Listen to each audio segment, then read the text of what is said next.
Surat crime બ્રાન્ચે mobile અને laptop ચોરીના ગુનામાં છેલ્લા 1 વર્ષથી ફરાર ચાલતા આરોપી કુલદીપ ઉર્ફે કુલ્લુ ગુલાબસિંહ ઠાકોરની ઝડપી પાડ્યો છે। વર્ષ 2025 દરમિયાન આરોપીએ મહેદરપુરા વિસ્તારમાં આવેલા મહેક આઇકોન બિઝનેસ કોમ્પ્લેક્સમાં રાત્રિના સમયે 2 ઓફિસના તાળા તોડી અંદર પ્રવેશ કર્યો હતો અને ત્યાંથી 7 મોબાઈલ ફોન તેમજ 3 લેપટોપની ચોરી કરી ફરાર થઈ ગયો હતો। પોલીસ તપાસ દરમિયાન આ ગુનામાં કિશન કમલાશંકર દુબે નામના અન્ય આરોપીની પણ સંડોવણી સામે આવી છે।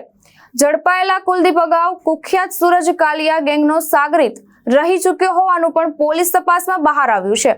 આરોપી સામે મારામારી, ધાક ધમકી, આર્મ્સ એક્ટ હેઠળ ચોરી અને ગુજકસીટો સહિતના અનેક ગંભીર ગુનાઓ નોંધાયેલા છે।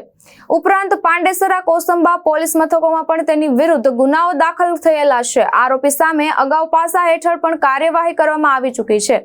ભાવેશ ઉપાધ્યાય, દ્રષ્ટિકોણ ન્યૂઝ, સુરત।